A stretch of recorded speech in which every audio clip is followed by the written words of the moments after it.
BravOG's here, where we mention it all, from breaking down topics of the morally corrupt, who's the number one guy in the group, who activated us, and what's wrong with my sewing.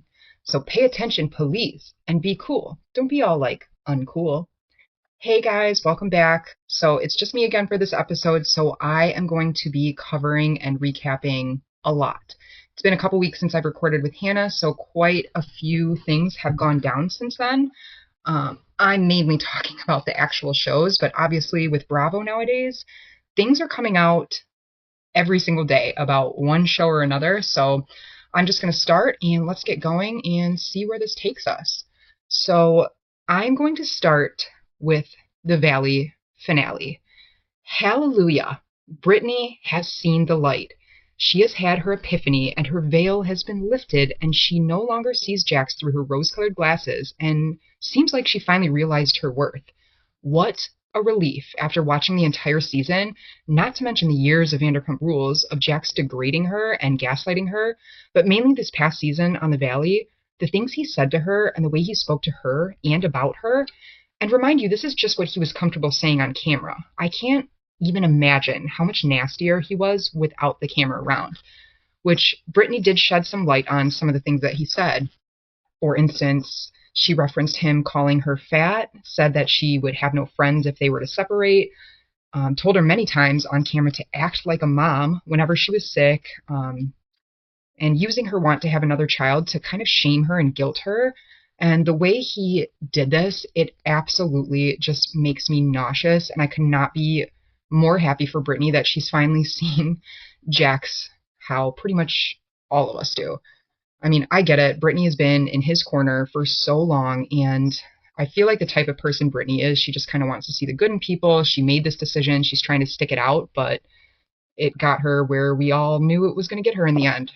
So I just think sometimes when someone has really low self-esteem or like low self-worth, I believe in some cases, which I think is the case for Brittany here, after you have a child and you kind of come to realize you want nothing but the best for your child and want them to be in and flourish in the best possible environment, you become very protective and you love them more than anything in the world, including yourself.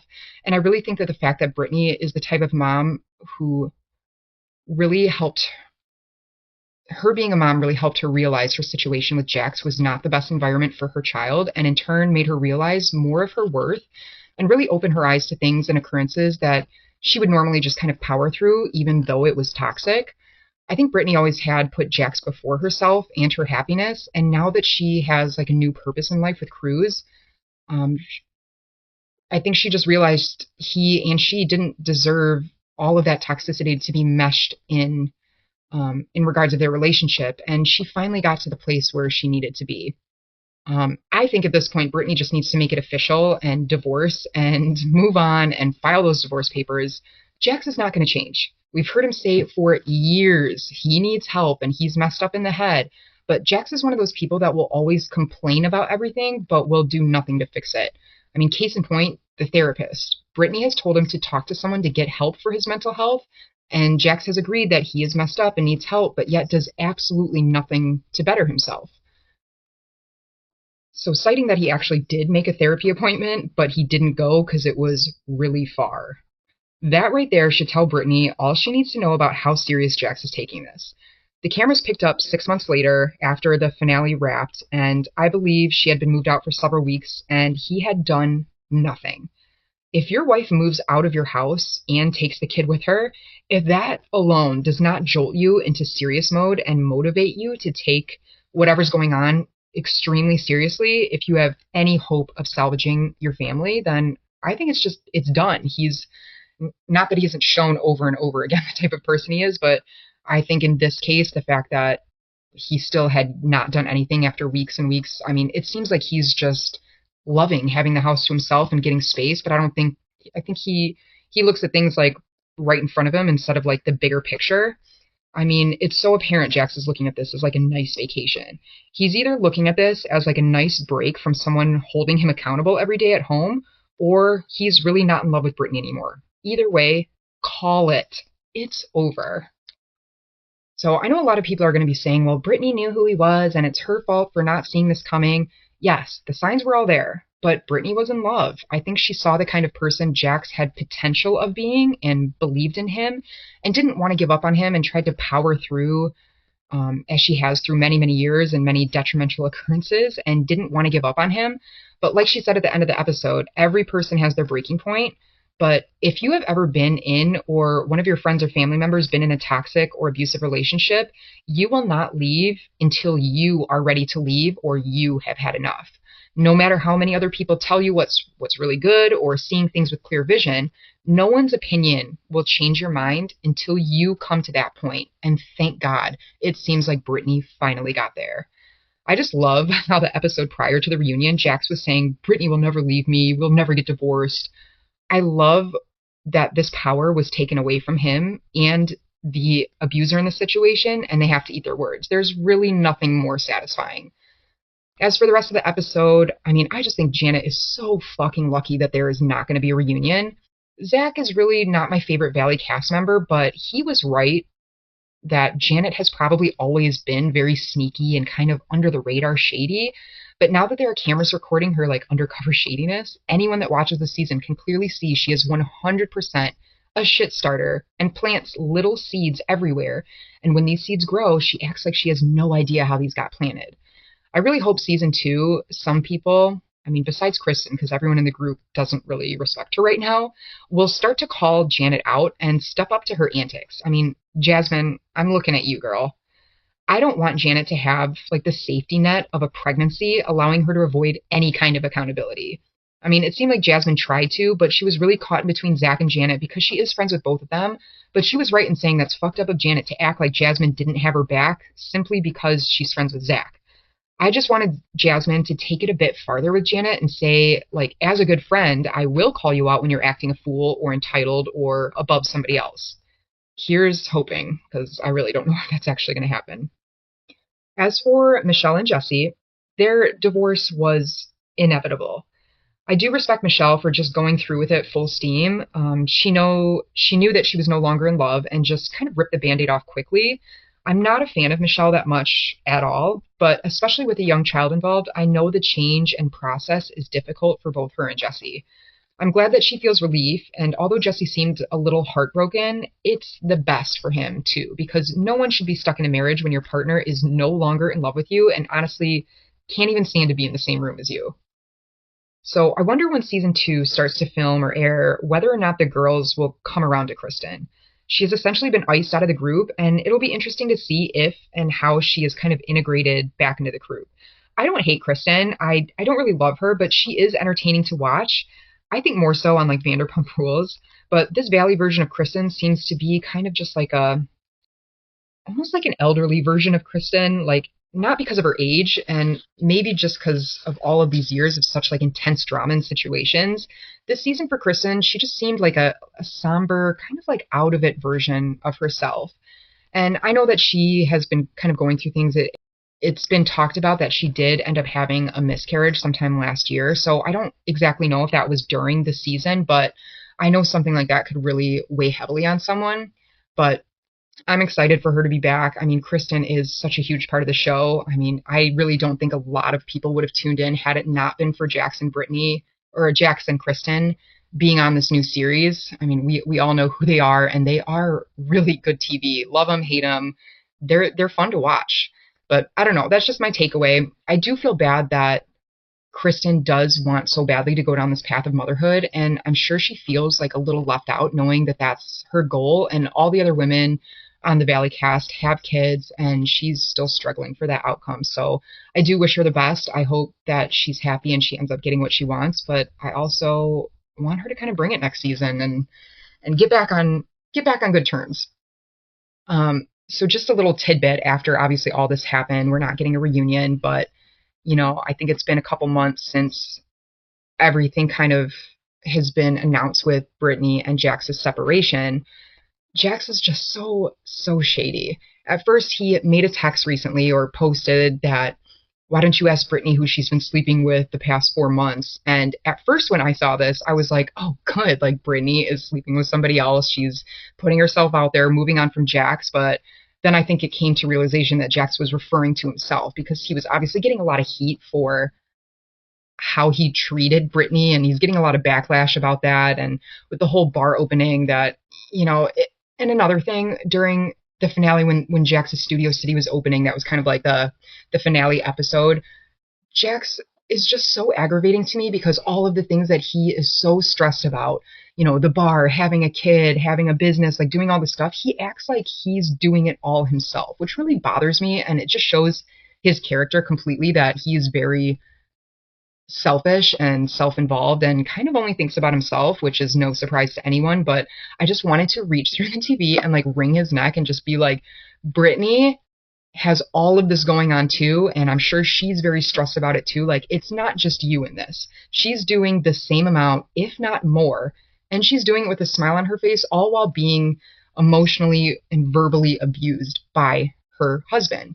And not to mention, I know that they briefly kind of just touched on maybe Cruz has a couple of developmental delays and stuff like that. Like, that's a whole other aspect to how hard motherhood is, especially first-time motherhood. And I'm not excluding men in this. Like, obviously, fatherhood is difficult, but I'm a firm believer, and I think that the primary parent, who obviously seems to be Brittany, it takes on way more of a mental load, and it's not things that you can just like write down on paper. So I really feel for Brittany, and some people say she got what was coming, but so much for trying to see the best in somebody, especially someone that you chose to have a kid with and try to spend your life with. So we're ending the Valley there. I am also so very glad that they have announced that Sheena nor Lala will be joining season 2 of the Valley.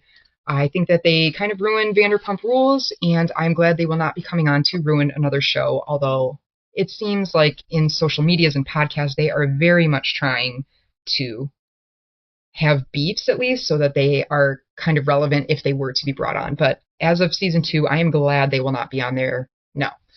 Even though Jax claims it's his show, whatever, dude. It's an ensemble cast, and he's just awful.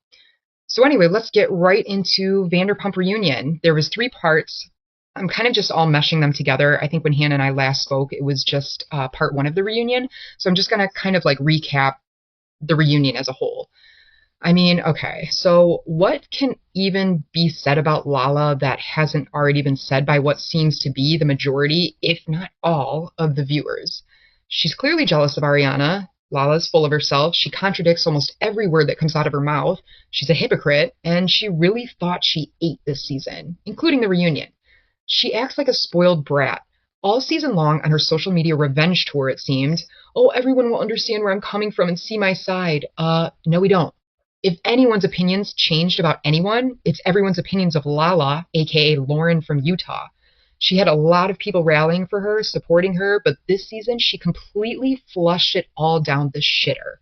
It bothers me the most that she has always acted like she's some kind of gangster with a sharp tongue, but as soon as the world said, excuse me, ma'am, who the fuck do you think you are? She completely crumbles. She is the epitome of dishing shit out and not being able to take a damn thing. She went on every single live stream, podcast, interview possibly available to her and talked mad shit.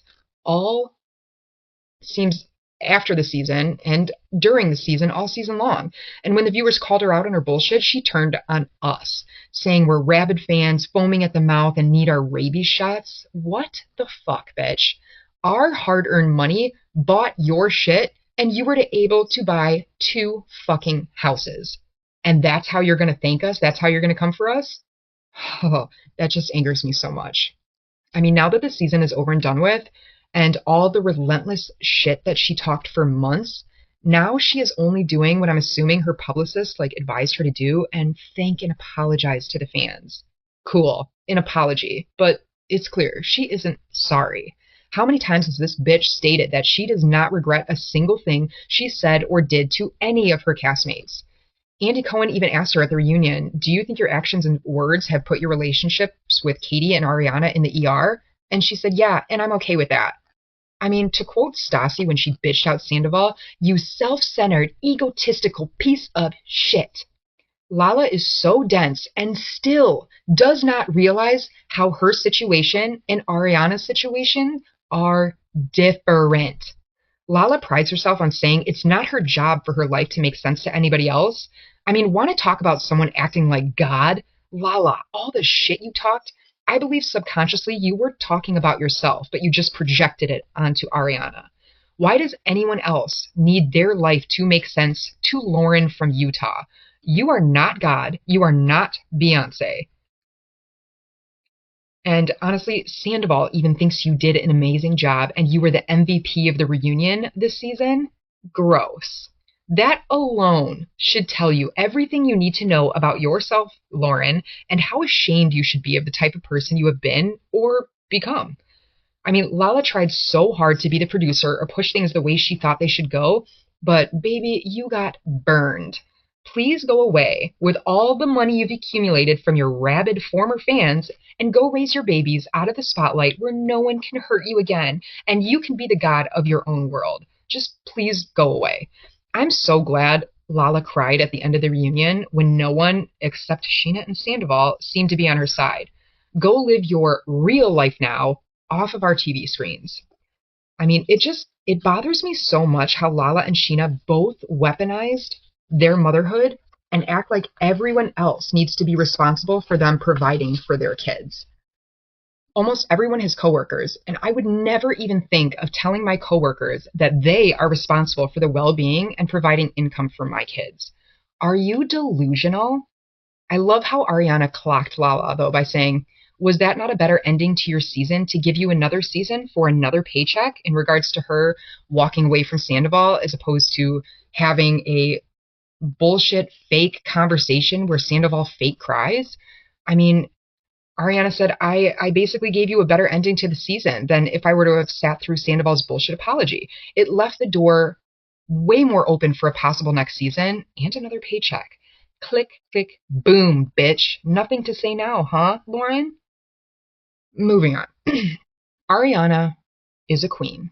She was so composed and spoke so eloquently about her experience and the way she did not even need to say a damn word about being proven right about how much of a piece of shit Sandoval was based on the last few minutes of the finale. Even though anyone with a brain should have seen what Sandoval was really like, Ariana was on Katie and Dana's podcast recently, and she expressed that she felt the producers did her dirty, even at the reunion. They never got their sought-after final scene of Tom's bullshit apology to Ariana to end the season, so they had her trapped at the reunion where it could finally happen.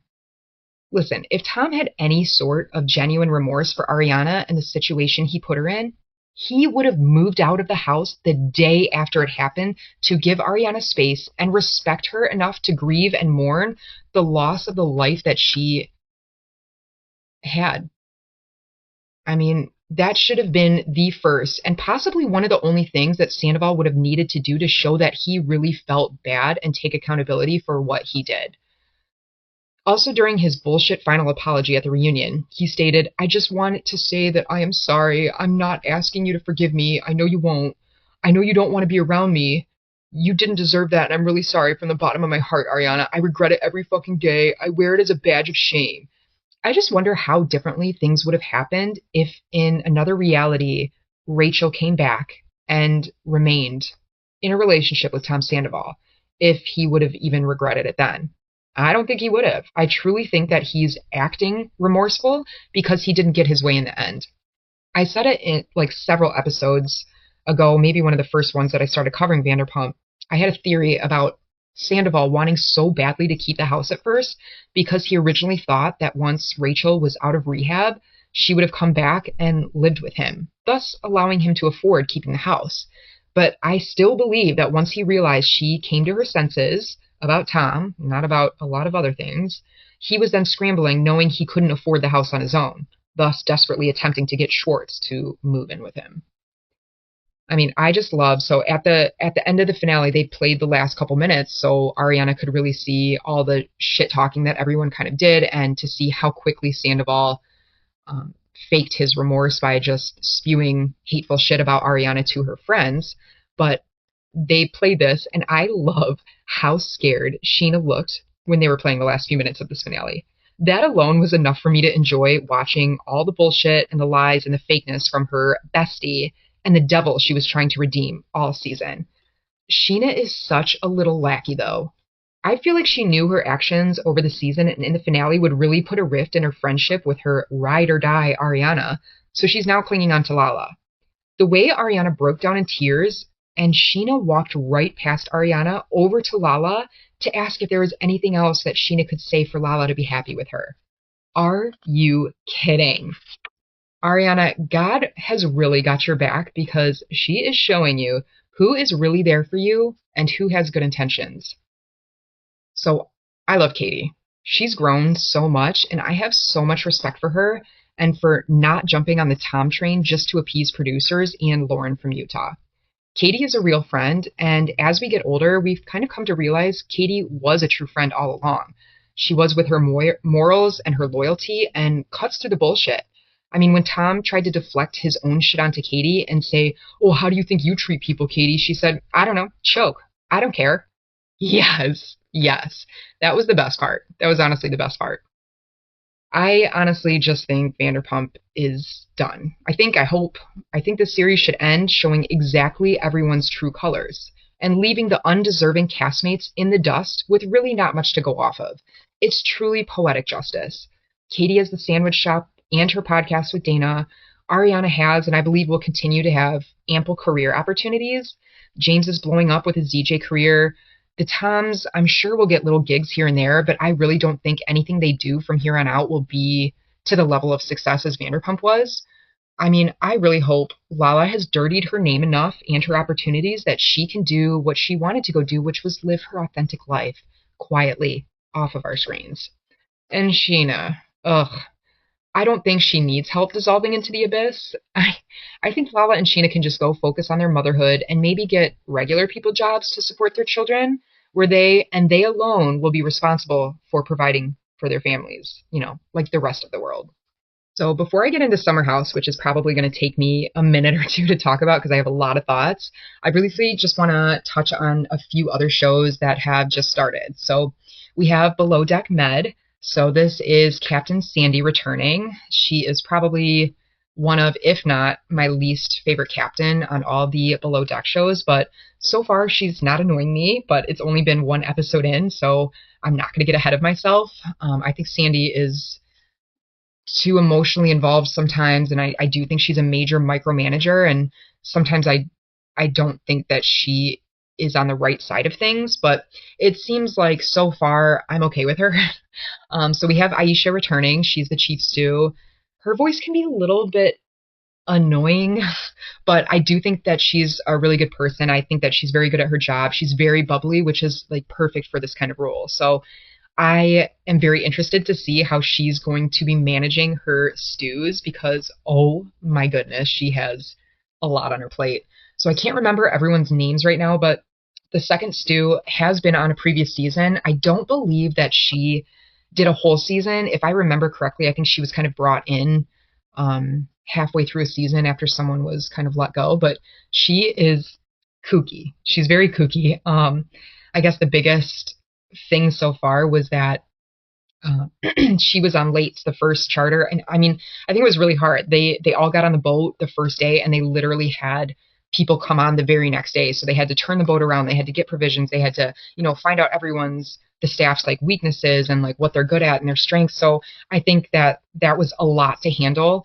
And not to mention the provisions for the first charter were so late. It was an extremely short charter for these guests, and they were still on the boat at the end of the episode, but it was kind of bad to watch because the provisioners did not bring a ton of drinks. And I think that they didn't bring a lot of food, and they showed throughout the episode, Sandy and Aisha keep texting with the provisioners being like, when is this coming? When this is unacceptable. And all the guests wanted was a ton of rosé, and they had absolutely no wine and no rosé. And they actually ended up, and I think it was in the second episode that just aired, Sandy had sent two of the deckhands to go to a charter yacht that was close to them and go ask them if they could buy some rosé off their boat. That's how desperate they were for it, which they ended up getting a couple bottles. So, I mean, that was cool. I'm sure the other boat upcharged them a lot, but they saw an opportunity and they offered money. They were in literal desperate need for drinks for these guests. So that was kind of cool how that happened. But, so yeah, it was. So the second stew was on late, and the guests were just very, I wouldn't say demanding, but they did put on their preference sheets that they do want a lot of late night snacks. And so the second stew was very overwhelmed. They kept asking for drinks. They wanted all this food. And so it was literally, I think in the middle of the night, it was like 1 o'clock in the morning. The stew was like, this is too much for me. I'm going to go wake up the chef. And the chef was basically like, no, I'm not getting up. Like, I need my sleep. I just went down a couple hours ago. I have to be up in a couple hours for breakfast service. Like, no, I'm not doing that. So they ended up powering through. She ended up making them some grilled cheeses, I believe, and all was fine. But that was kind of like the hot topic the next morning. Um, and in this regard, I do think Captain Sandy handled this appropriately. She kind of told the second stew, like, don't ever wake up the chef if it's in the middle of the night. But then she also talked to the chef being like, I get it, it was the first charter, but try to have late night snacks prepared so that whatever stew is on overnight, she can just kind of pop it in for them. And to be fair, they did put it on their preference sheet. So, I mean, I do like how Sandy handled this situation because she's kind of like, this is the first charter, like this is, my advice, and we'll see how it goes from there. So the third stew, holy moly, she's not going to last. And if she does, I'll be shocked. She said she's been in yachting for 2 years and has never finished out a season. And it's so apparent why. I mean, when the guests first got on, Aisha was kind of like, okay, just steam a couple of their clothes for them. It took her 6 hours. Lost some of the guests' item of clothing, got them all mixed up. It was like so embarrassing to watch. I just felt, and the guests were super, super nice about it. I don't know how many other people would have been as nice to her about it, but it was horrible. She seems like she does not know anything, and she's very slow. And I know they like the drama for these kind of like below deck seasons, but this is like too hard to be like, okay, yeah, she's gonna learn. I really don't know if she will, so I'll just say that. And the deck crew, the bosun seems okay. I don't really have an opinion about him too much yet, but there is a girl deckhand who is in a fresh 5-month relationship with, I think, an engineer that was on the last boat she was on. So before I saw episode 2, where she is going to cheat with another deckhand, it was already very apparent that that relationship was not going to be a loyal one. But at the end of the second episode, you see them texting each other, being like, "Where can we meet?" That's off camera. Like, okay, like it's very, very obvious. So I don't know. It seems like it'll be a good season. Obviously, some drama, hookups, the typical below deck stuff. But I'm kind of excited for this one. So yeah, moving on. The Real Housewives of Dubai has aired, and this is kind of like a niche Housewives. I don't believe everyone watches it, but there has only been one season, and this is the second season of Dubai. So I really enjoyed the first season. I love Caroline Stanberry. I actually watched her on the original episode years ago called Ladies of London, and I loved her on it. She's very boss bitch energy. I don't really understand her relationship with her very young husband. I think they got married during season 1 last year. But he just seems like another one of her kids, kind of. It's kind of weird. But I guess a huge plot this season is that he really wants a baby, and Caroline is older, but it seems like she's open to at least freezing her eggs. I think she already did freeze her eggs, and I guess we'll just have to see if she actually goes through with giving him what he wants. But I mean, I believe she knew this going into them getting married, so I don't know. It'll be interesting to see how that plays out. Ayan is obviously a character in herself. She is good friends with another woman on the cast, Lisa, who her and Caroline do not get along. So I don't know. There's very big personalities. We'll just have to see how this plays out. I'll keep giving you guys updates about Dubai because I do like it, and I think it's definitely going to bring the drama and like life in Dubai. I've never been there. But it looks extravagant, extremely wealthy. So it'll just be fun to kind of see all that aspect of it as well. I mean, we kind of got that with like Beverly Hills here in the States. That's obviously the most, that has the ladies that I believe have the most money and most accommodations and stuff like that. So it'll be nice to see Dubai and all of its glitter and glam. And yeah. So we've also started Real Housewives of New Jersey. And I know Hannah and I briefly talked about it a little bit. I think we're 2 or 3 episodes in now. It's I'm not going to really say too much about Jersey because I'm still kind of getting a feel for it. I am not a Teresa fan. I'm not on team anyone when it comes to Melissa and Teresa, but I absolutely cannot stand Teresa. I mean, Melissa's not my favorite either, but it is kind of nice because I feel like Melissa sees Teresa for exactly who she is, and her and Joe are both like completely unbothered. They're just kind of like, it is what it is. We're not talking, we're good. But it's so apparent that Teresa hates Melissa, like hates her. And even though Melissa's like, or Teresa says, "Oh yeah, we're done," like I don't even think about her. Like it's so obvious that Melissa bothers the fuck out of Teresa, and I love that because I can't stand Teresa. I don't think she can take accountability for anything. She skews reality. She only believes what she thinks in her mind, which is very, very delusional. I don't know. Which brings me to the whole Rachel Fuda of it all. I love that Rachel Fuda is going so hard in on Teresa. Like everyone's so afraid of Teresa to piss her off, and she's gonna dig up dirt about you, and everyone should be afraid of her, and she's like the New Jersey golden child. Well, Rachel Fuda doesn't give a fuck, and I love that about her. I mean, she straight up called Teresa a stupid bitch, and it was great. I loved it. And Teresa's like, "Don't poke the bear, but poke her, jab her, shank her. I don't care." I love it. And Dolores even gave kind of Rachel a warning after that whole interaction went down at Danielle's boozy brunch, that Dolores was basically like, "This is going to fester with Teresa, and the next time she sees you, she's going to come for you." And Rachel's like, "Okay, so what?" I guess the whole drama here is that last season's reunion for Real Housewives, Louis was, threatening that he has this private investigator, Bo Dietl, who has dug up dirt on everybody. And apparently Louis and or Teresa, I don't know, had reached out to John Fuda's ex-wife, who's the mother of his child that he had prior to being with Rachel Fuda. And she was in jail or prison. It seems like she's, had issues with drugs in the past, and, just honestly seems like she doesn't have her life together, obviously. So it came out that John Fuda found out that Louis actually, or his private investigator, reached out to John Fuda's ex-wife to dig up dirt on the Fudas, which obviously they're not okay with, because then that brings in the whole aspect of their son Jaden kind of had to like live through this and know that, I mean, it seems like he's been through enough in his life. And I believe that Rachel Fuda ended up officially adopting Jaden. So, Rachel has made it very clear that she has been the motherly role in this kid's life for a long time, and she views him as her actual child, which is very admirable, and I love that. But the fact that they're doing things that are going to affect their kids, like obviously this upset them. So in the beginning of the season, Teresa was, saying, "Oh, John Fuda is the biggest drug dealer and whatever," and we come to find out that this was charges. John Fuda was caught selling weed back when he was like 17 years old.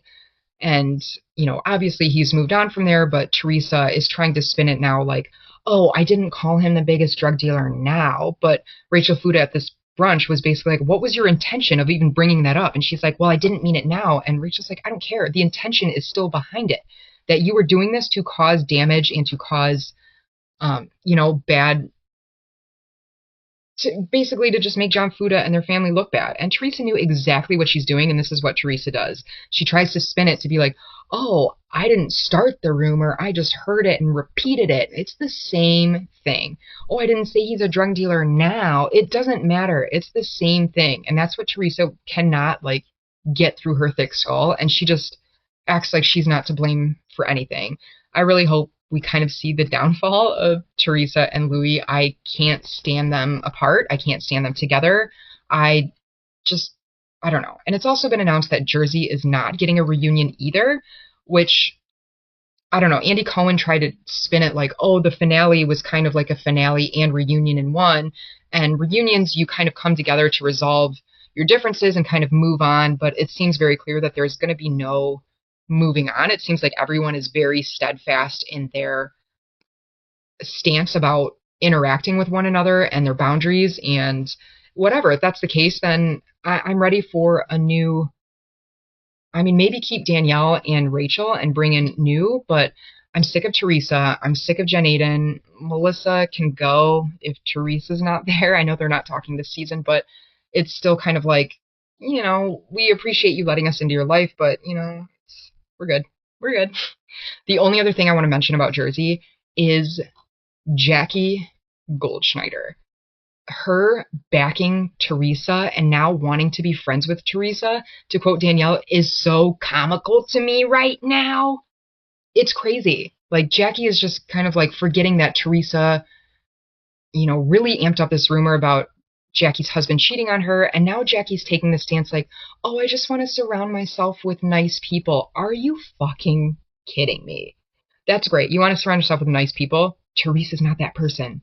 And the only reason why Teresa is crawling up your ass right now is because Jackie and Margaret are having issues. And it's very clear Teresa hates Margaret. And so as soon as she knew that there was kind of a rift between Jackie and Margaret, Teresa is foaming at the frickin' mouth to befriend Jackie. And Jackie is totally open with it. And even Melissa called Jackie out, being like, you can't dismiss that whole situation that happened because it really affected you and your family and it really hurt you. And now you're just going to act like, oh, let's just let bygones be bygones. Teresa's a nice person. Like, Jackie, it's very obvious that you may have been upset that you're just a friend of this season and you are really trying hard to get back on full cast mode, but it's kind of like giving me Lala and Sheena energy. Like, you're just going to do something. You're going to like disregard your morals and your beliefs just so you can get a bigger paycheck. I don't like that. That doesn't sit well with me. I hope Jackie gets burned. I really do. I mean, everyone that befriends Teresa is going down in a shitstorm of flames. So I'll just wait and watch that. So that's all I'm going to say about Jersey for now, because I really want to get to SummerHouse. And like I said, this is going to take me a minute. So the SummerHouse finale. We all made it to the end of what I think was a great and successful season. There was laughs, loves, new friendships, and of course some drama. But not the super heavy drama like Vanderpump, where you're literally emotionally drained. This drama was like interesting to watch unfold, to say the least. So the episode, the finale, was kind of the latter half of the Doomsday finale party of the summer that West hosted, and obviously the most anticipated scene of the season, which was the following week and the final nail in the Laurel, Carl and Lindsay coffin. So just a brief recap. The party seemed fun. Everyone seemed to be vibing and like grateful for the bonds and friendships that have grown over the summer. Jesse was cancer-free and felt like he had the world at his fingertips, which so happy for him. West and Sierra were kind of left in limbo if this summer fling without sex will translate kind of into the real world. Danielle hooks up with Balloon Guy Joe and hopefully will ride off of our screens into a balloon-filled sunset with him and not come back for any more seasons. Kyle and Amanda seem to be in a good place, despite Kyle's temper tantrum the week prior about Amanda wanting her own kind of identity and her own side project. Paige was yet another year closer to deciding the location fate of her and Craig. Gabby was just kind of there and vibing. I really don't have much to say about her besides stop with the blind loyalty to Lindsay. She hopped so fast on the Lindsay train when it came to Carl. And I get it, girl power, you want to be there for your friend, but Gabby, girl, you're a little too new to be so far up Lindsay's ass. I mean, and honestly, if I'm going to say it, I think Lindsay and Gabby only got as close as they did because Danielle, who was Lindsay's ride or die, was kind of, they had a rift obviously last season and were just kind of starting to rebuild. So I felt like Lindsay had to kind of cling on to someone and get someone to be her little minion. And it seems like Gabby was that person. And then, of course, there was Lindsay and Carl, who did what they did best the entire summer, which was fight. Carl continues to beg Lindsay for like softness and support, and Lindsay, too defensive to hear anything Carl is saying, is steadfast in her belief that that is not who she is and she will never be what Carl is wanting, even though she continues to ask him what she can do for him to help. Okay, he's telling you and you're refusing to do it, so I don't know. So this fight between them continues into the next day, and despite the awkwardness, they both decide to join the group in, transferring their end of summer fun to Montauk, as long as Lindsay does not have to ride in the car with Carl to this destination, which was so awkward. But quickly, when Carl and Lindsay were fighting in the kitchen, I don't remember if it was, I think it was the next morning, it was honestly one of the most, if not the most cringiest scene of SummerHouse, or yeah, I'll just say of SummerHouse because Vanderpump had a ton of cringy scenes. But when Carl asked Lindsay to hug him, it was just so hard to watch. Carl was like, "Oh, I need a hug," and Lindsay kind of haphazardly hugged him, just kind of like, and he's like, harder, squeeze harder, harder, squeeze harder. It was so awkward. I had to even like look away from my screen. I was like, oh my God, I can't watch this. And then after they hugged, this super awkward hug, then Carl was like, do you still like my hugs? It was so, ugh. Like, Lindsay, you want to be married to this guy? Like, you're going to fight for these hugs? Okay. Okay, so fast forward a few days where we learn that Carl and Lindsay have not stopped fighting, and it was stated their fights have been so bad that they've gotten like noise complaints from their landlord. So Carl calls up Kyle to have like kind of an emergency meetup as he's like visibly distraught. And Amanda on the after show said that she just advised Kyle to take his opinions out of it, regarding Lindsay, and hear Carl out as a friend and just listen to what he has to say. So Carl basically says that he's starting to realize Lindsay is not going to change, and she's not really the supportive partner that he wants or needs. And he had kind of like a realization that he just can't have this kind of turmoil for the rest of his life. Kyle does give good advice when he says, like, if you think there are things that aren't going to change and she's not going to meet you halfway, let me tell you one thing, marriage doesn't solve any of that, which is pretty much the same message that Carl's parents told him earlier in the season. So Carl ends up returning back home to talk to Lindsay, and Carl basically says that he cannot go through with the wedding with how things have been. He's trying to basically get to his point. Before he got to his point, Carl lists off several things he believes Lindsay really thinks about him, such as that she thinks that he's going to relapse and secretly thinks that she wants him to so she can continue to control him, that he's not a man, that he's not capable of making money, that he lacks confidence, and that he has an anger problem.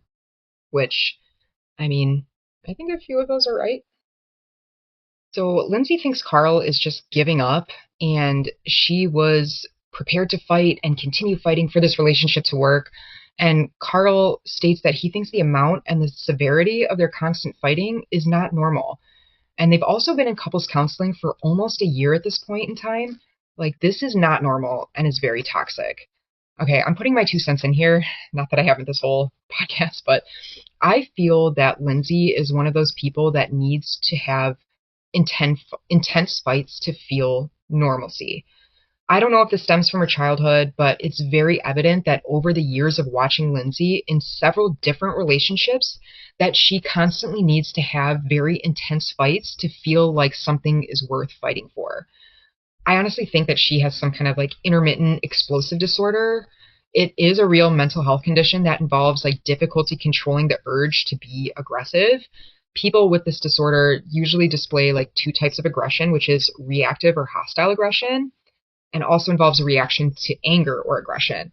So I think Lindsay was just kind of so blinded by the fact that she just wanted the marriage, she wanted the kids, she wanted the family, that she was going to fight for something, even though I think deep down she probably knew that's not really what she wanted. And I don't blame Carl at all for any of this. It's very clear they shouldn't be together. They shouldn't have been together. But if you're having this amount and this severity of fights before you're even married, before you have kids, it's not going to work without an absolute miracle. And let's be honest, neither Carl or Lindsay are miracle workers.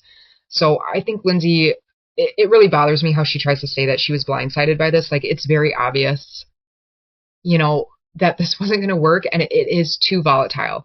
Like, I get fighting for your relationship, but when it's that intense and that often and that deep and that aggressive and hurtful, like, that's not something worth fighting for. There's just like no light at the end of the tunnel for this, and I don't think Lindsay still understood it. She's trying to play it like Ariana played it, like when Ariana told Sandoval, like, I would have followed you anywhere, I would have changed anything about me to, appease you and make you happy. Like, that's not the situation at all. I think Lindsay in her mind maybe thinks it is, but that's not at all what should happen if either of them want a chance at being truly happy in a relationship and in life. So that's just what I think. I'm not on team anybody. I think Carl has his faults and maybe is a little worse behind closed doors than what he shows on camera, but Lindsay is unapologetically herself, and I, for one, would never be able to be with somebody like Lindsay. That's just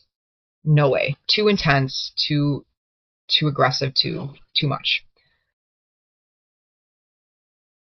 So just to finish up the finale, after Carl and Lindsay have their talk, we see Lindsay meet up with all of the girls at Danielle's apartment.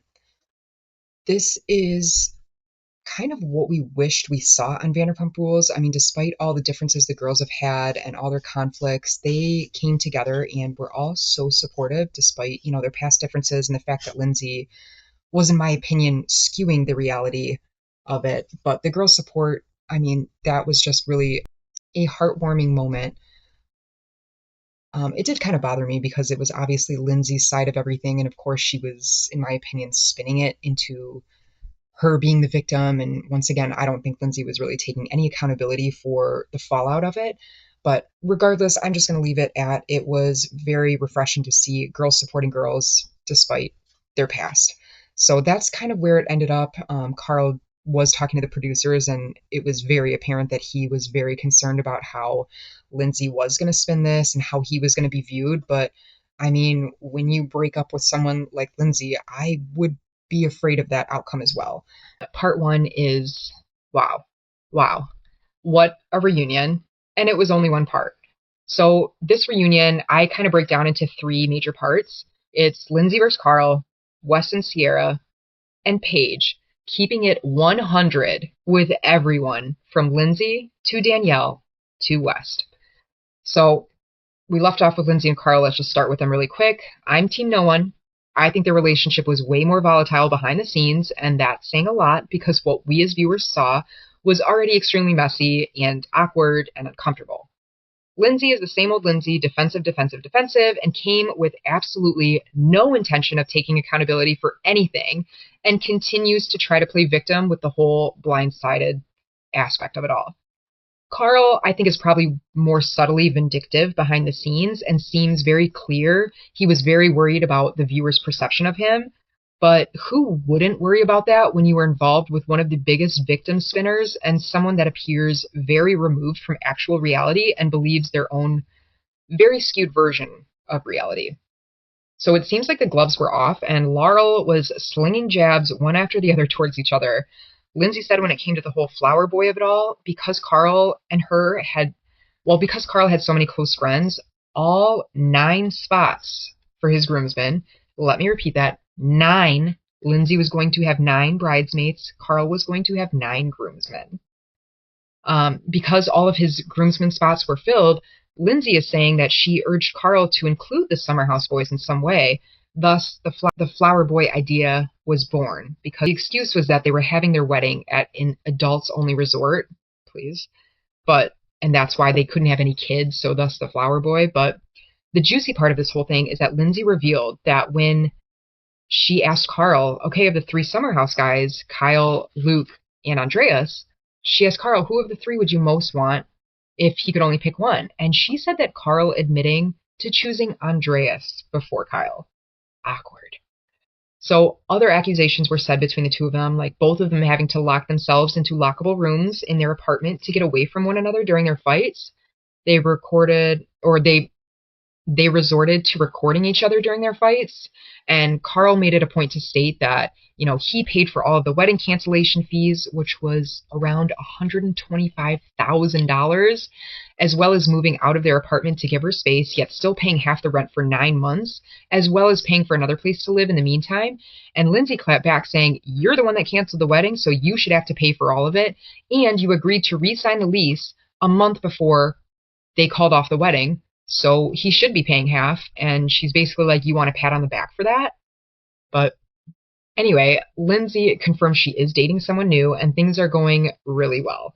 And I did mention a few episodes back about a rumor that had been circulating that Lindsay was pregnant. And so as time goes on, this seems to be truer by the day, as the latest gossip is that Lindsay was actually cast on the new season of Traitors, but Dorinda, an OG New York housewife, outed Lindsay and her pregnancy to producers, and because you can't be on that show and be pregnant, they swiftly recasted Sierra for Lindsay's spot. So that's the rumor on the street. And before I move on from Carl and Lindsay, I just wanted to talk about a post that Lindsay had made. So since filming, Carl and Kyle are in a Goldfish commercial, and I guess it might be more of the summer cast that are, doing this endorsement. Lindsay is now an endorser for Cheez-Its. So she made a post recently which was so shady towards Carl. And it's like, girl, if you've moved on, like, you don't need to throw any more digs. I think Carl's kind of kept pretty mum besides, giving his side of things or whatever. But Lindsay's post, she said, and if you guys have watched SummerHouse throughout the whole season, a lot of these jabs will be extremely apparent and very obvious. So Lindsay's post, so it says, Lindsay's clapping back at Carl's Goldfish endorsement and his new teeth with her own Cheez-Its endorsement and some of the most inspired pettiness I've ever seen. So Lindsay posts, currently crushing life as I soak up the start of summer, blissful and relaxed on my rooftop, snacking on the superior cheesy snack. Someone recently said being an influencer isn't a real career, even though we've seen them give it a try, but it seems to be working for me. Maybe because I'm a woman? While that other snack might make those people smile back, my all-natural 100% real smile shows just how deactivated I am in this moment. Petty, petty, petty. So when it comes to Carl and Lindsay, I'm afraid we've only just begun this confrontation, as I know more is going to be discussed, albeit argued, in the next part of the reunion. Piggybacking off of the Lindsay of it all, Paige revealed some insight into her relationship with Lindsay. Paige stated that she actually felt in a really good place with Lindsay this past summer, and as Carl put it, Lindsay was getting along with everyone in the house except him. So Paige and Lindsay have had a very colorful past, making it very apparent that they are not each other's biggest fans. But while explaining Paige's openness to her friendship with Lindsay, she admitted that during BravOCon, which was back in the fall of 2023, Paige had found out that during a photo shoot that she had over the summer while they were filming, it was at an establishment that one of Lindsay's friends worked at, and there was a phone call that took place between Lindsay and her friend that worked there about how they could sabotage Paige's photo shoot. So Lindsay acted completely oblivious to this, and amnesia swept through her brain and out of her mouth as she said she had absolutely no recollection of this call. And then Paige admitted that it was actually, in fact, Carl who told her this, as Carl had overheard this call and ended up telling Paige at BravOCon, on her birthday no less. And Paige admits that she was actually really distraught by this news, which then brought Paige to admit that she believes Lindsay and Danielle physically do things to come for her. So as we saw during the SummerHouse season, Lindsay was trying to rebuild her friendship with Danielle, but Lindsay threw Danielle completely under the bus, big time, admitting that Danielle was the one that leaked the story about Craig getting kicked out of Kyle and Amanda's wedding, even though Lindsay and Danielle were like getting back on track with their friendship.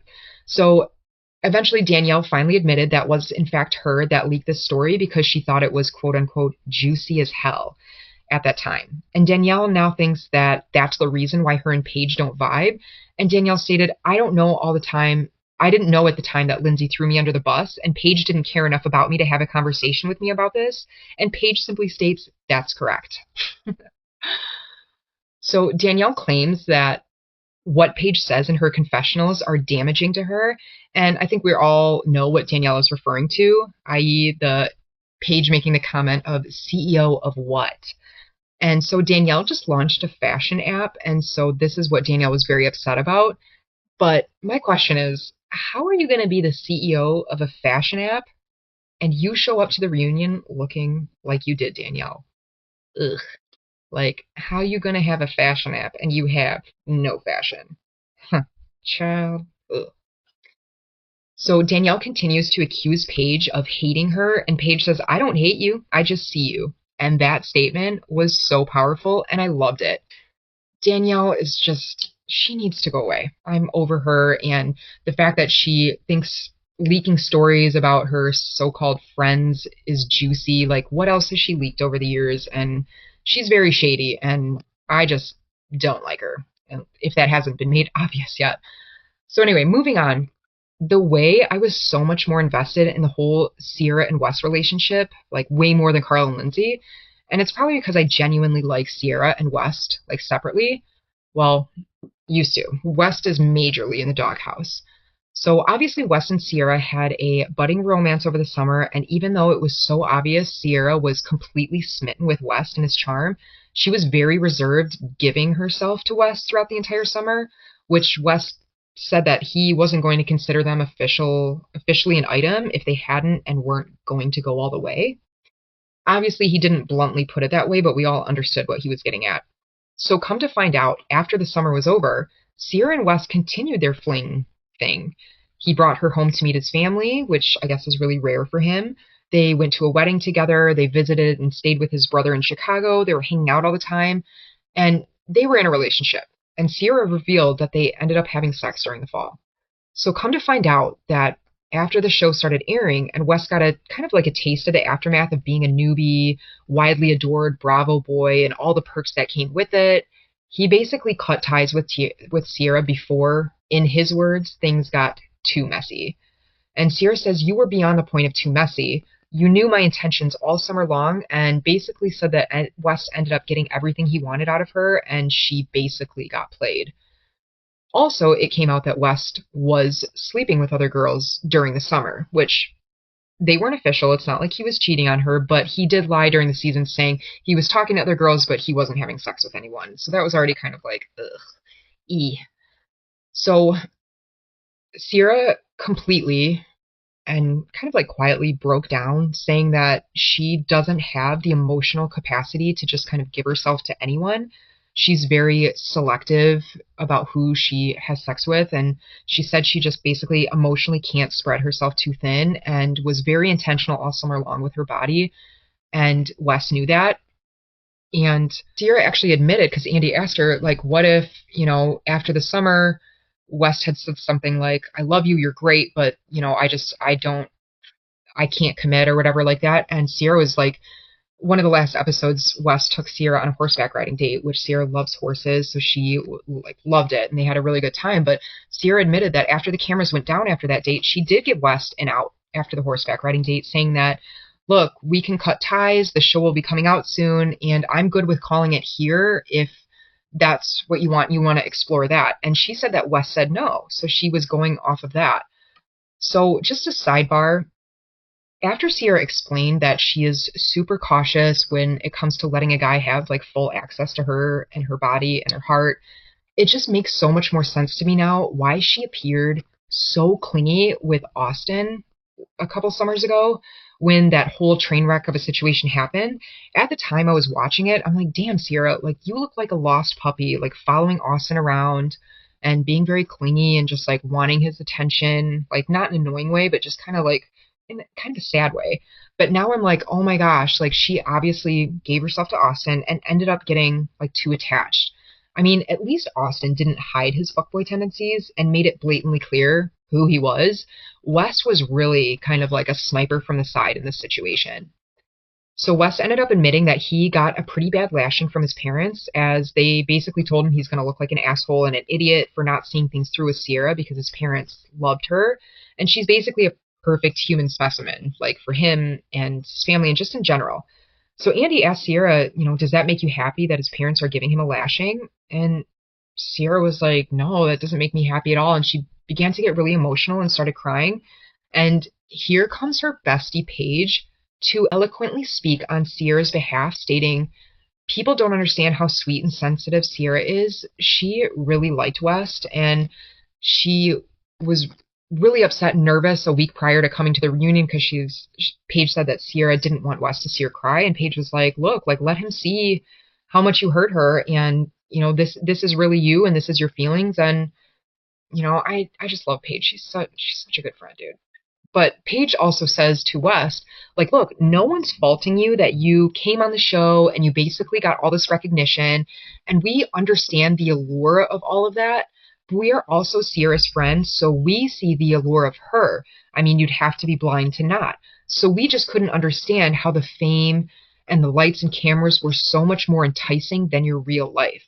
She said, we live our real lives and there's a camera. We don't live our real lives because there's a camera.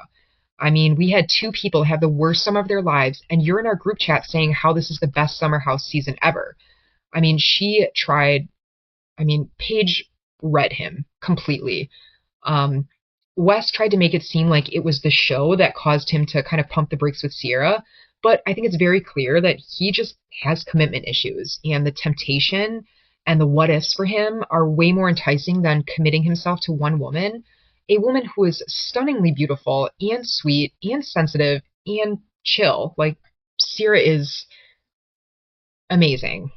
I feel so lesbian right now, but Sierra's great.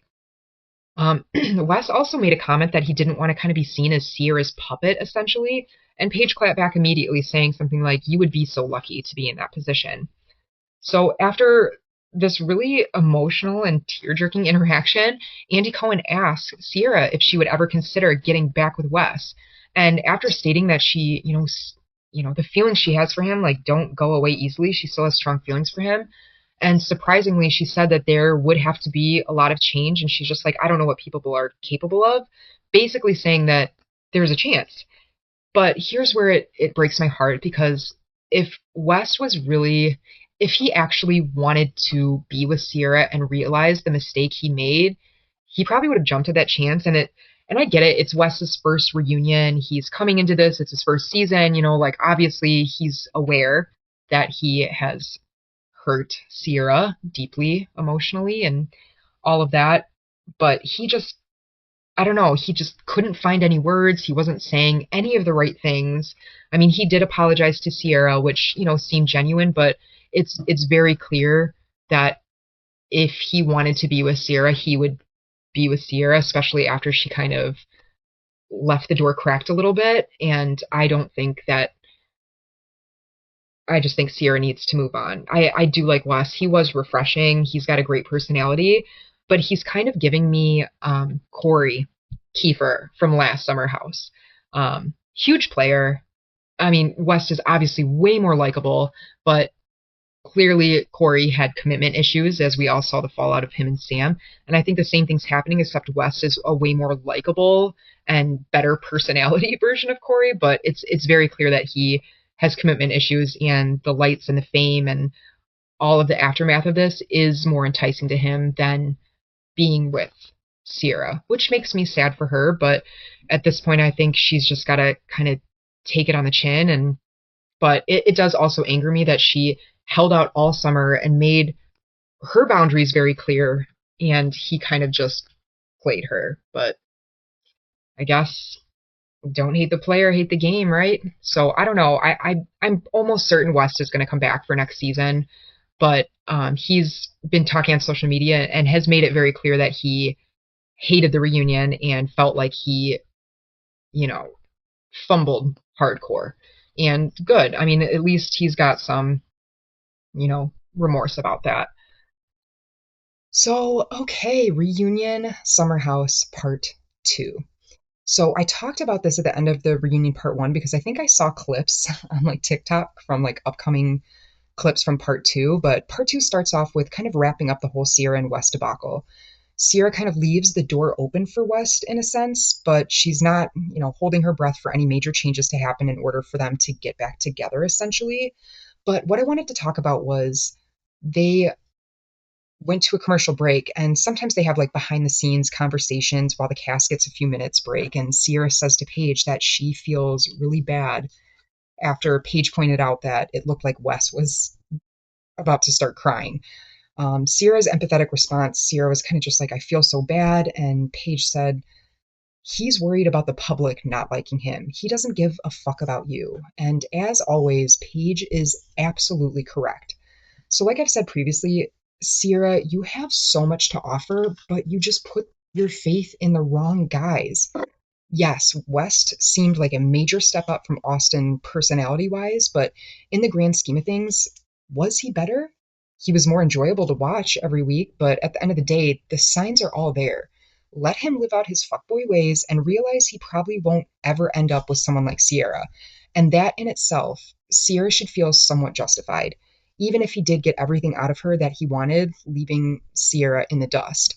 And I did see somebody, a content creator, say that yes, we all liked Wes so much because, obviously his personality is funny and, he's entertaining and stuff like that. But a lot of his personality was kind of based on him being a good guy to Sierra and them being, a really good couple. So I do think that they have a major point there. Like, yeah, a lot of what everyone kind of liked in West was like, oh, we saw Sierra kind of go through everything with Austin and she's finally going to end up with like somebody who's worthy. And he was kind of doing all the right things, saying all the right things, except for the fact that he wanted to make things official and commit. So we're kind of back to square one with that.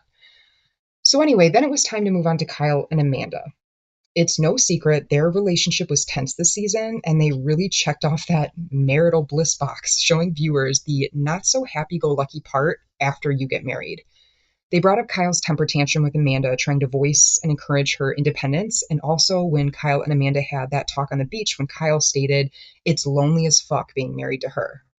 So Amanda kind of defended Kyle about the whole him being lonely comment towards her, because she talked about she was kind of on the road to depression and that it runs in her family. So she can understand how he felt lonely in their marriage because she felt lonely too, and kind of took the accountability, saying like I wasn't opening up to him and letting him know about this and stuff like that. But I think it's obvious that Kyle is aware of her like depression tendencies, I guess. I mean, they've been together for many years. If you don't really know that about somebody after so many years or can recognize kind of the steps of it, then, that's what your partner should help you out with. I know the internet is ablaze right now, saying Kyle basically got away scot-free at this reunion because he barely had to answer for his poor behavior. And what seemed to make this all worse was the fact that it seemed like Amanda heavily enables Kyle's bad behavior. Doesn't approve of it, but enables it to happen, and seems like she doesn't really hold him accountable or calls him out too harshly.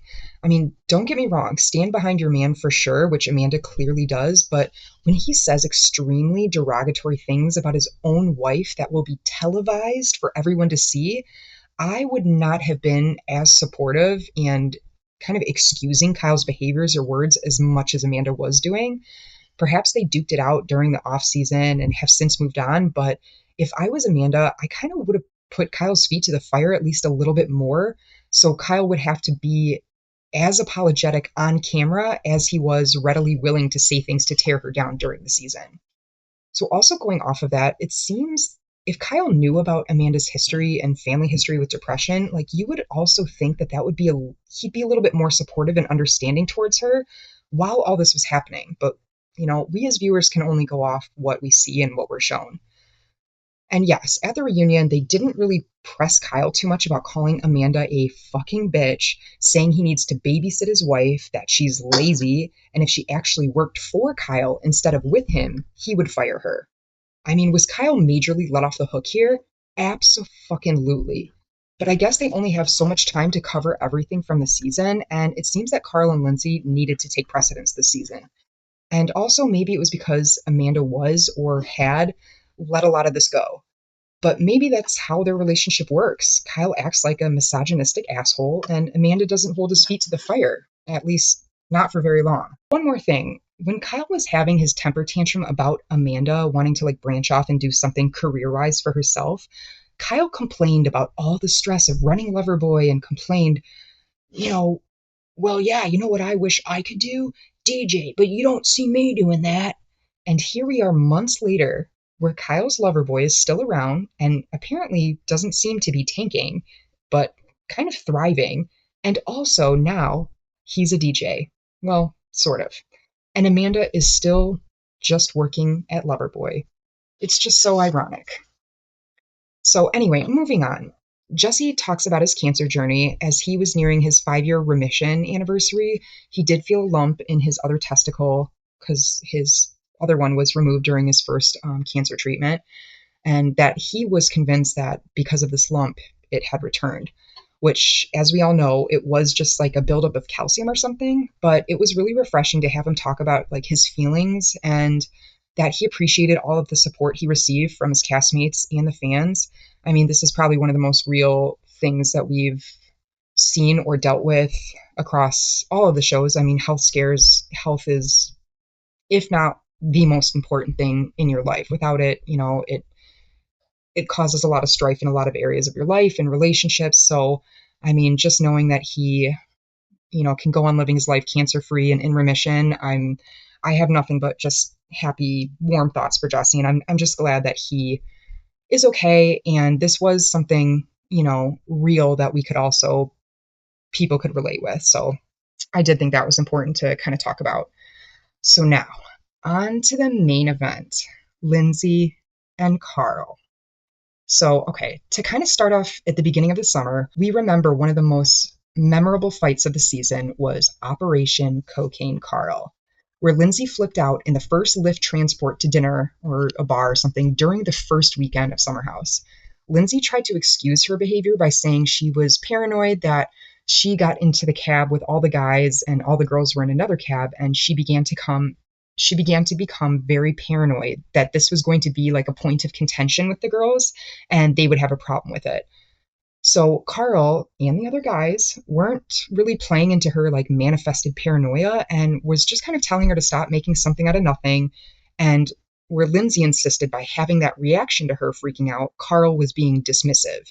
And no one dare dismiss Lindsay Hubbard's paranoid manifestation, or else you will have the devil's wrath upon you.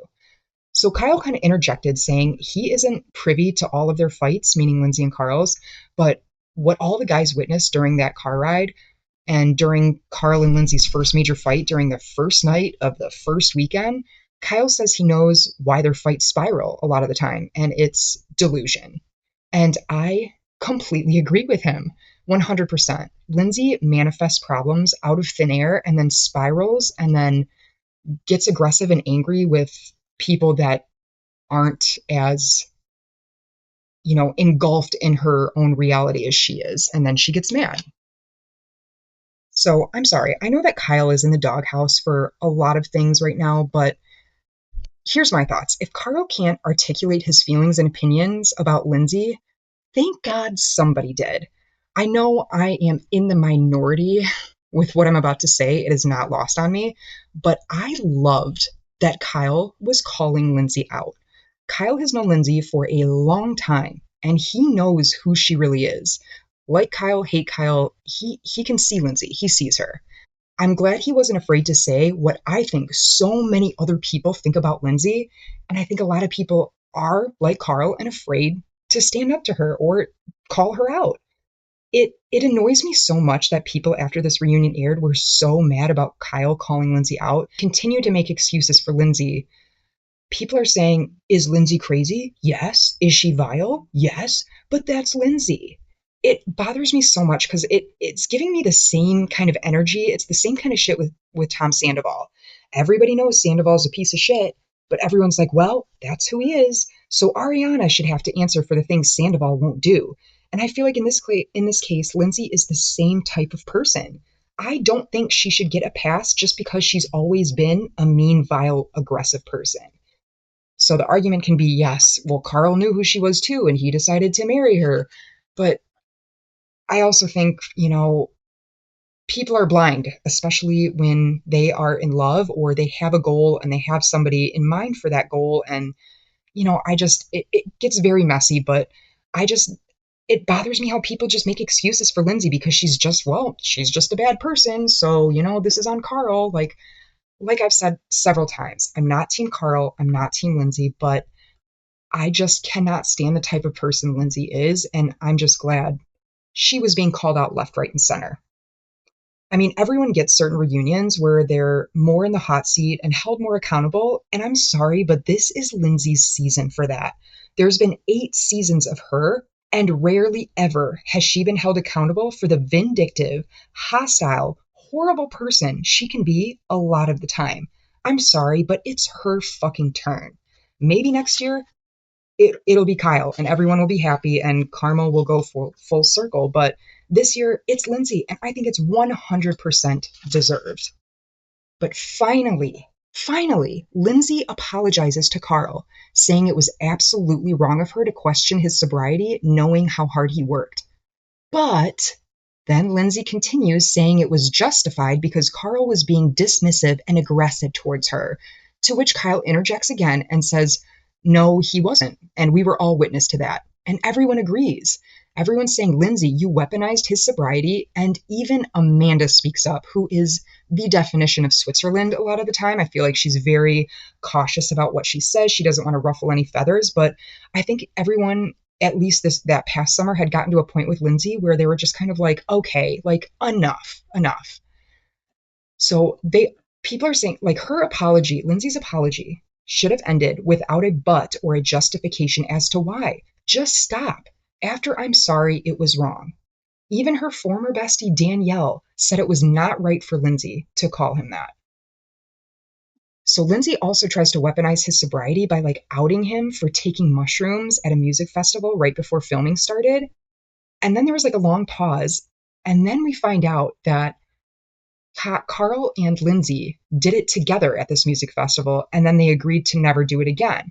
And Carl explained it was just a microdose, it was not a lot, but the way Lindsay presented it, and this is what I'm talking about, she presented it just to throw it in his face or make it a point to make him look bad. Like, she never mentioned that she did it too. I mean, I thought she, like last summer, she jumped down Maya's throat because Maya asked Carl to smoke weed with her. And Lindsay flipped out on Maya saying, you know, he's on his sobriety journey. You can't do that. But now it's just hypocrisy all over the place. Lindsay also said that Carl smokes weed, so how can he say he's sober if he's still doing things like that? So this is kind of a touchy topic, but this is just my opinion. It's obvious Carl had issues, and he reminded everyone of this, that he has issues with alcohol and cocaine. And if his definition of sobriety is not doing either of those things, then why does it have to make absolute sense to Lindsay, his definition of sober? It's giving Lala not allowing Ariana's decisions to make sense to her when saying Lala's life doesn't have to make sense to anyone else. As long as Carl is not doing the two major things that he believes were destroying his life, why does Lindsay have to question that and always try to spin it so her aggression and her vileness fits more into the narrative? Also, calling him Cocaine Carl when she knew that was one of the two things he was very obviously not doing, I think was bullshit. I know a lot of people don't believe Carl's whole facade this summer, and like I stated before, I'm sure he's not as he really seems off camera and does obviously care about public opinion of himself, but at least he's acting like he's trying to take accountability. He was even saying, I know I come with a lot of baggage, and Paige interjects and says, why do you think just because you're sober, you come with all this baggage? We all have baggage, and you shouldn't speak so low of yourself. Listen, in the grand scheme of things, Carl, like it or not, has taken accountability. He hasn't been publicly bashing Lindsay. He paid for all of the wedding cost. He moved out, and he paid for his half of their once shared apartment. I am not the biggest Carl fan, but I really don't care for him, one way or another. But we begged that Sandoval would have done at least one of those things that Carl did following their breakup, and Carl has done several things, including taking responsibility for himself and his actions, and everyone's coming to Lindsay's defense. Lindsay doesn't know the word accountable. She doesn't know how to even say, I'm sorry, but she doesn't know how to acknowledge other people's feelings, and she does not recognize how her actions and her reactions to things heavily affect other people. That's my problem. So the whole topic of the career situation, as talked about, I can understand a partner's frustration of not having your partner know like their career direction figured out, especially after 8 months. But Lindsay was clocked saying, Carl was doing the same things as you, Lindsay. You both had the show as your main source of income and then the influencing jobs on the side. I mean, it was pointed out that she doesn't make that much more than Carl did. I think it was like 30,000 more a year, but they were doing the same job. But Lindsay acted like he was doing nothing day after day, which he was still making money. He was still doing the show. He was still doing his influencing stuff on the side. Like, he doesn't have to make as much money as Lindsay. And I don't think that's even whatever, but it just like, I'm glad that they did call that out. I mean, Paige even said, like, how would you feel if Carl said that stuff to you about your jobs? You would have lost your mind. And they're doing the same thing. So finally, they talk about the breakup scene. Lindsay was adamant that Carl had called the producers to film Carl breaking up with Lindsay and calling off the wedding, to which Carl opposed, saying that that was not his intention of going into that talk with Lindsay. This is also kind of, it's more of a he said, she said thing, but ever since their breakup, Lindsay has made many public appearances and tried to push her narrative that she was completely victimized and her favorite word, blindsided. But even Andy Cohen interjected and basically shot down that Carl called producers to end his engagement, which was obviously the narrative Lindsay is and has been trying to spin and put out there. But Andy said a major plot line of the whole season was them two fighting, and knowing their wedding was in a few months, and they ended the season with yet another major fight between them. Production was just following up, and the cast does not get to decide or tell producers what is going to happen or what they're going to film. The producers take the footage and then kind of create the storylines based on that. So I know everyone's coming down on Andy for this too, but I'm sorry, if Lindsay's creating her own narrative and acting like it's the truth, why can't Andy interject and say, hold up, you're not speaking from a place of knowledge, you're speaking from a place of your own version of reality, which is slight delusion and completely victimizing herself with no accountability. I know those are the words of the day here. So I know a lot of people have their own opinions about this, but what I think is that obviously, Carl and Lindsay were having a lot of serious fights and issues and whatnot. I believe Carl was in talks with the producers and maybe kind of implied that he was considering postponing the wedding and was honestly trying to have that conversation with Lindsay to kind of get on the same page and probably postpone until their relationship was in a better spot. But I think Lindsay took Carl's kind of hesitations as a personal insult to her and immediately jumped to, you're making the decision not to marry me, blah, blah, blah, immediate victim mode. But I do think if Lindsay was kind of recognizing how toxic their relationship was and has been for a long time, I think that honestly, I don't think they should have gotten married, but I do think if Lindsay was a little bit more, constructive and not so victimized, I do think that maybe that whole conversation would have been like, hey, let's postpone the wedding. And that would have kind of been the aftermath scene. But I think it just went into a bad direction and it just kind of crumbled. So, I mean, I still believe that I don't think Carl was going into that fight or into that discussion calling off the entire wedding. I do think he had hesitations. I do think that he was having second thoughts. And honestly, he listened to his gut. And I think now everyone's better for it. And they're both glad it happened, as messy as it is. They weren't meant to be together. And, you know, things happen for a reason. But I think Lindsay needs to take more of a stance on, you know,